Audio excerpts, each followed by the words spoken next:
you. Thank you all for being here. I'm going to go ahead and get started. I just want to take this moment to share my appreciation for each and every one of you. Most of you have already ordered the book, and it really means a lot to me that you're here. It means a lot to me that you have been so supportive.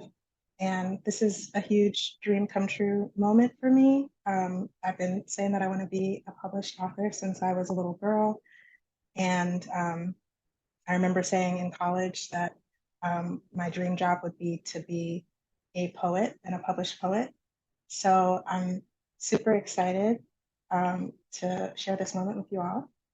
And before I get started, I would like to take a moment to just take a few deep breaths, and I'm going to invite you all to join me. If you want to, you can go off camera or close your eyes, or if you don't want to breathe, that's okay too. But just for a moment, we're going to inhale together and exhale. One more time. Inhale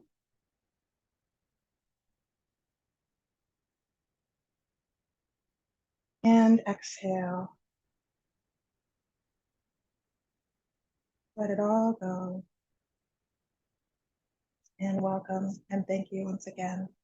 For anybody who doesn't know, my name is Kayla Beard, and I'm a poet, I'm a writer, I'm a content creator, and I'm here to talk about my first book of poems, Prayers in Reverse.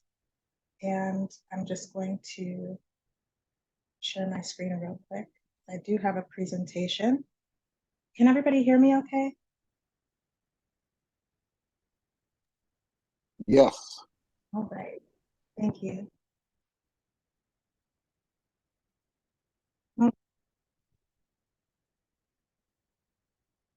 So I'm very excited. It's been a long time coming. I've spent about the last 8 years working on these poems and slowly piecing together this journey. And primarily, I want to talk about like my spiritual background and how I came to this point, how these poems came into being.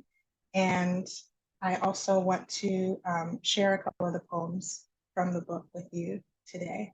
And I also have my friend Austin Rivers, who did this. All right. Be... Sorry about that. We're back on track. I was just talking about growing up in the Adventist church and how, it had a role to play in my upbringing, and it was important. And it shaped the way that I see myself and the way that I see the world. And so um, growing up, I had a lot of positive lessons that I learned from my faith, but there were some lessons that were that didn't really align with what I saw to be the most important values of the religion, which was like love and compassion. So these are just some pictures of me as a teenager, and you can see my brothers and my cousin over there. We were in a group called Pathfinders, which was essentially like Boy Scouts or Girl Scouts, but make it Seventh Day Adventist. So essentially, it played a huge role in the way that I grew up and was raised. And by the time I made it out of high school and into college, I had been heavily influenced by the Seventh Day Adventist Church and all of those teachings. But I was also a girl attracted to other girls and trying to figure out what that meant. And just a young person with a lot of questions and a lot of doubts about myself and about reality that were difficult to answer. But I didn't even feel safe to explore those doubts fully because everybody I knew was within the same bubble of the same religion. So it was very hard to imagine myself leaving the religion, even though a lot of the parts of myself that I was afraid to explore would have required me to kind of step away. So it wasn't until my mom uh, made a change that really influenced me and my journey. My mom, like I said, was raised SDA, and she decided uh, when I was in college that she was an atheist and that she no longer believed in the religion. And that was a huge deal because I grew up in the house with her. I was raised by her primarily, and it was hard to accept that the worldview that she had taught me was now something that she was actively speaking against and preaching against. So it was a very strange time for me, but it also opened the door for me to explore these doubts that I had and these issues that I had with myself and my relationship to God. So I wrote a poem for my mom specifically about the connection that her own spiritual journey had in influencing me in my journey. So I'm going to read that here right now. And this poem, like all the other poems in the book, you can read it from the top to the bottom or from the bottom to the top. So it's kind of structured in that way. And I'm going to read it both ways as we go through so you can get a feel for how it goes. But I encourage you, when you get a copy of the book, to explore the different ways that each of the poems sound and feel as you read them in both directions. So this is for my mother. Mom, you were always my strength. You gave me a roadmap for life. I followed your example like you knew more than I ever could. I still believe your words carry sunlight. Your thoughts water seeds in my mind. You will always be important, though I know you're not always right. You're not always right. I know. Though you will always be important in my mind. Your thoughts water seeds. Your words carry sunlight. I still believe you knew more than I ever could. I followed your example like a roadmap for life. You gave me strength. You were always my mom. So that is one of the poems that you will find in the book, but it wasn't the first poem that I wrote. Actually, the first poem that I wrote in the collection came to me shortly after my mother announced that she was on a new spiritual path. And it was it was a challenging time for me emotionally because when I was in college, I was young. I was dealing with all of the normal stuff of who am I and what does that mean? But I was also trying to reimagine myself in a world where I didn't have the same spiritual foundation. I had already decided that I didn't believe in the God that I was taught to believe in. I didn't believe in Jesus or any of the same traditions and beliefs. So it was really a challenging time. Hold on, sorry, I'm seeing people in the chat. Oh, okay. Oh, thanks. Okay, all right. So thank you. Um, so yeah, so it was a hard time, and I actually was very depressed.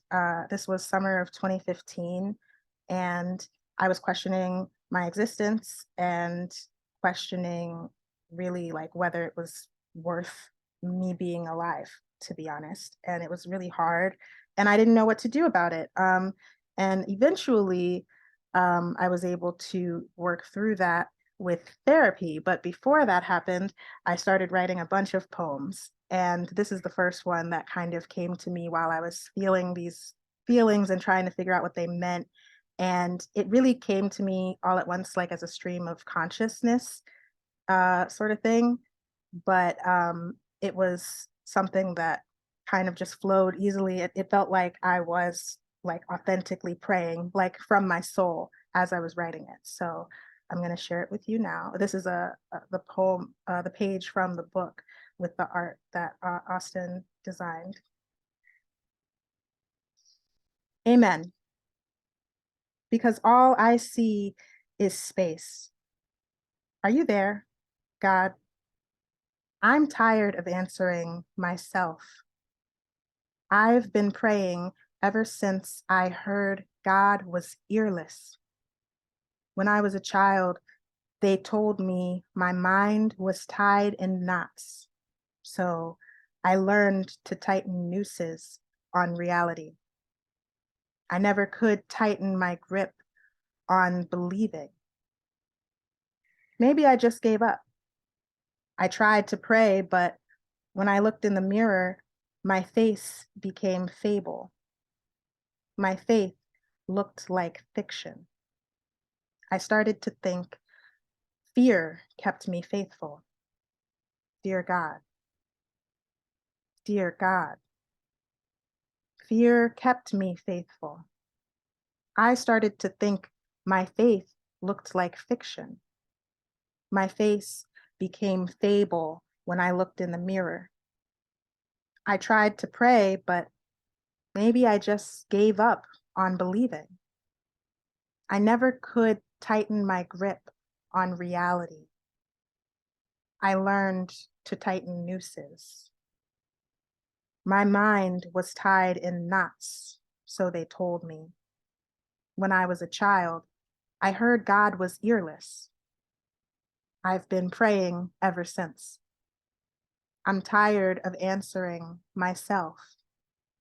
Are you there, God?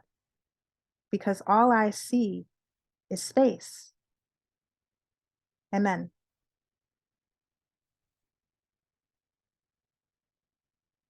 Okay, so that is a prayer in reverse. And that is the first poem that I wrote that really led me to write this whole collection. And I didn't necessarily think when I started that it was going to be a book, but I'm really glad that I kept with it, because using that structure of writing poems that can be read forward and backward um, it was helpful. It was really helpful. So that was really important. And thank you all. I'm seeing your comments. Oh my goodness. Okay, so flash forward to 2021, and I had already at that point finished the collection. 2015 to 2021, I had written a bunch of poems, and some of them made the cut and some didn't. And I felt like the first draft was done. But I didn't really have like a nice, neat conclusion in terms of my relationship to God or my feelings about spirituality. It was just uh, it was just kind of not on the top of my priorities list. And what was on the top of my priorities list was finishing the book, publishing the book. I had already reached out to Austin to work on the artwork. And then my great grandmother passed away. And this is her. This is her at her own college graduation, one of her graduations, and her at my college graduation. She was in her 90s when she passed, and that was at the end of 2021. And she was such a devout believer in the Seventh Day Adventist Church and an active member of her church, an active member with the youth and with the community. And when she died, I went back to her hometown of Mount Pleasant, Pennsylvania, and I went to the funeral, and I spent all this time reflecting on her life and reflecting on her influence in my life, because I had spent so much time with her as a child. And she was the type of person who was just at every event. She was at everybody's birthday and graduation parties and weddings. And she would make it as often as she could to whatever she could. And I think a lot of us in the family like really love and miss her. And we valued her presence and her support in our lives, but she was very faith driven and always teaching us to pray and to put God first. So being back in that space and reflecting on her life and our relationship really called me to question and examine my beliefs more carefully.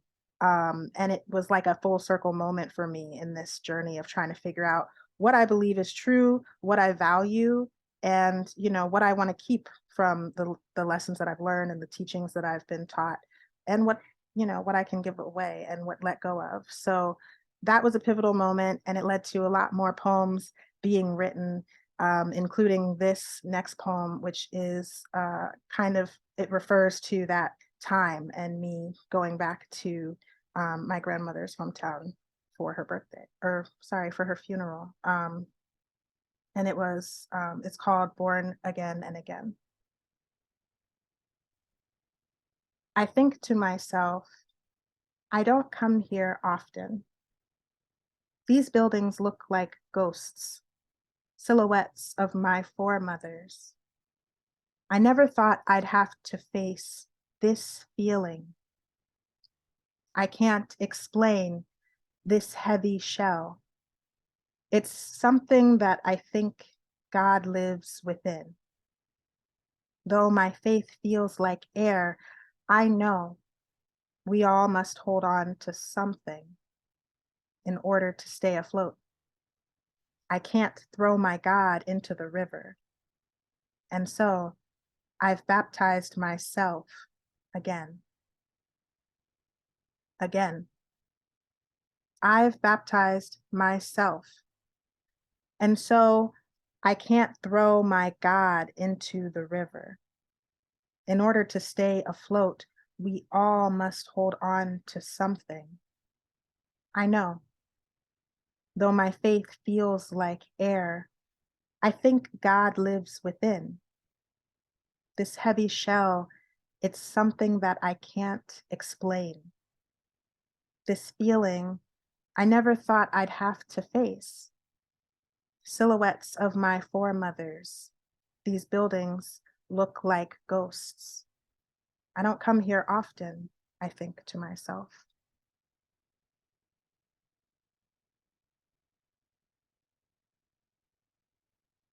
So that is what leads us to where we are now.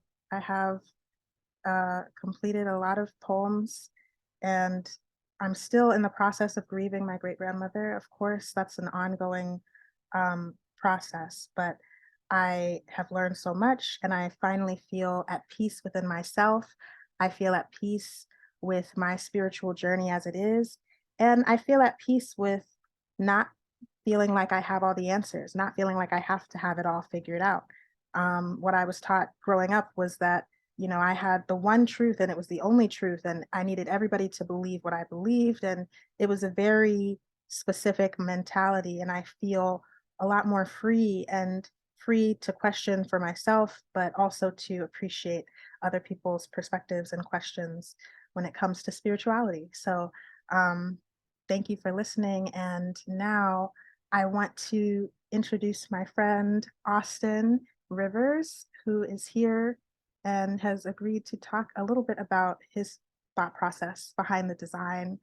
Austin, thank you for being here. I'm so excited to hear what you have to say, and I appreciate you in general for supporting me through this process and working with me and all the last minute edits and things. So thank you again. Of course, of course. Can you hear me, by the way? I can. Okay.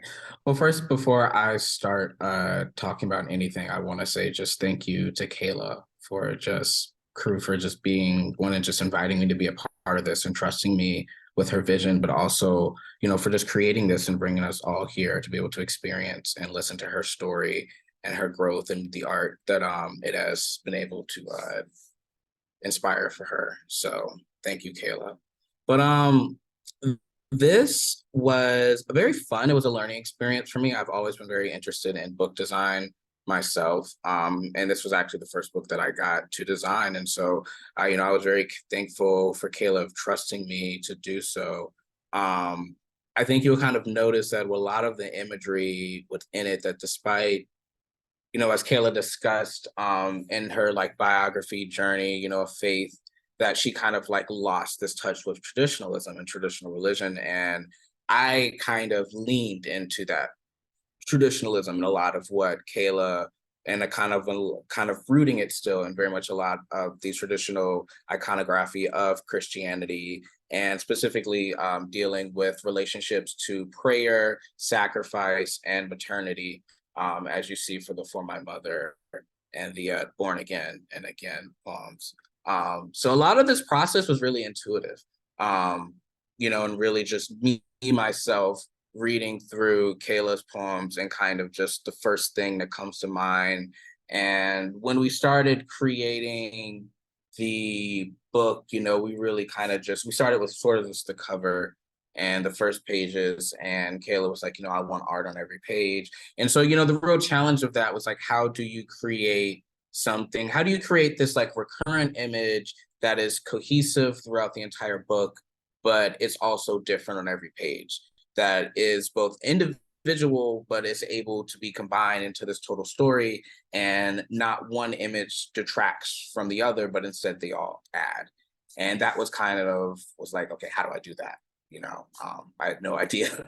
And so I think for me, it was just this like bit by bit conversation of like, okay, well, what if I do this and what if I do that? And then sort of finding this visual language and this rhythm, and Kayla started liking it. And then after that, everything was just really off to the races, and at that point I kind of had an understanding of like the rhythm and the visual language that I wanted for the art. And I think for me, I was really interested in kind of trying to convey the story of like redemption, loss of faith. I think you guys will notice in the early part of the book, and even this image right here with For My Mother, this image of like this angel, this fallen angel flying, and sort of like representative of the reader, or perhaps the author of Kayla herself, but maybe the journey that we all feel in questioning the values that we were brought up with, and how do we, I guess, assimilate them to our own new views of identity and such. And so I think what I really enjoyed about Kayla's work was very much just the honesty of it.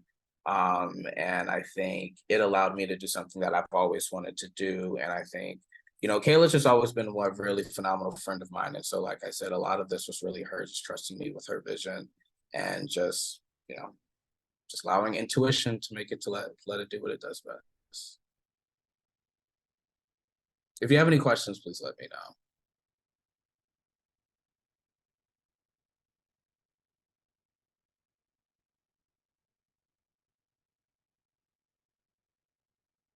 Couldn't figure out how to unmute myself for a quick second. Thanks, Austin. I appreciate you for taking the time and putting so much work and intention into this. Does anybody have any questions? Does anybody have any thoughts that they want to bring up? No pressure. Just gonna open it up. I do have a question. First of all, I really love your artwork. It's very beautiful. I noticed the image where you're both standing in the picture in the center. It looks like there's cloth in the art. Is that right? Or Oh, yes, ma'am. oh, okay, all right, yeah, I like that. It's really nice. It's different. I've never seen that before. Thank you. I appreciate that. That was at one of Austin's shows in Philadelphia, and he's got another show coming up, right? Yes, I got another show coming up in July, actually next Saturday. That I'm in South Carolina right now visiting family, and I had to fly back to Philly in a couple of days to set everything up and do the install, and it's the whole thing. But if you guys are available in Philadelphia, you guys stop by the University Cities Art League at 6 o'clock. It's going to be a fun time on Saturday. Awesome. One more time, does anybody have any questions? Last call. I have a question. Yes. So do you have any ideas on, your next step in, this project of books in your self-discovery and finding yourself? Like, do you have a next step that you're looking towards? Thank you for that question, Jasmine. I actually have been thinking about that a lot.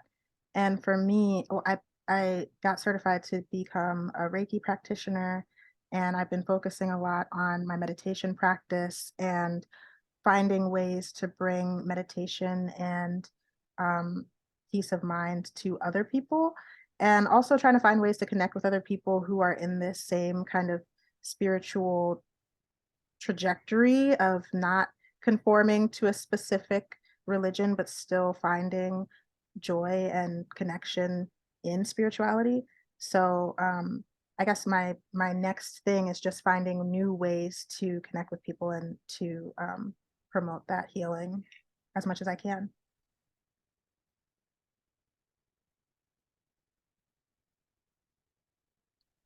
Thank you. Any more questions? Hi, I had a question, and first I just want to say thank you so much for sharing these poems. They're really beautiful, and I can't wait to read the book. I was just curious what your creative writing process is like. Like, do you sit down and finish a poem in one go, or is it kind of like a process that you go back to again and again? If you wanted to share that. Yeah, I appreciate that question too. For me, I feel like it depends. Some poems kind of come all at once, and it's just like me thinking through it in the moment.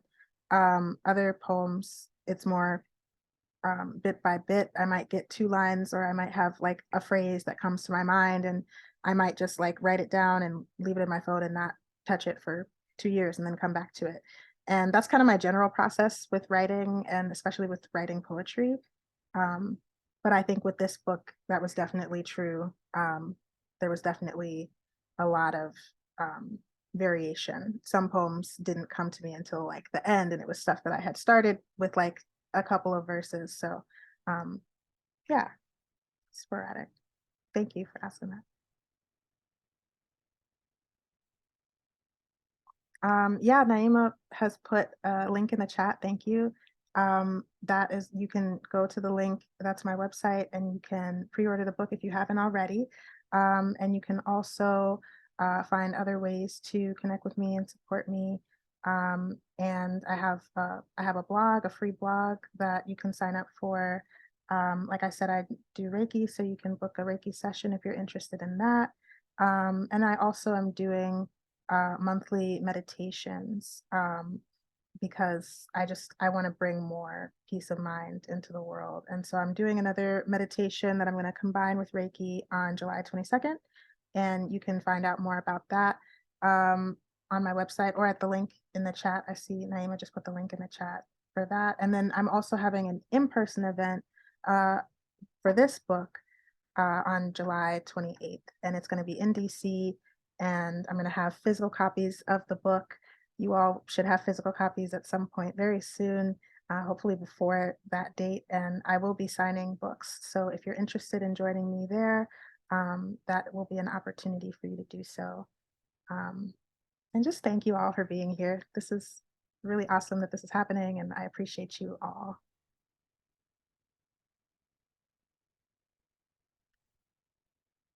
That's all I got for you guys.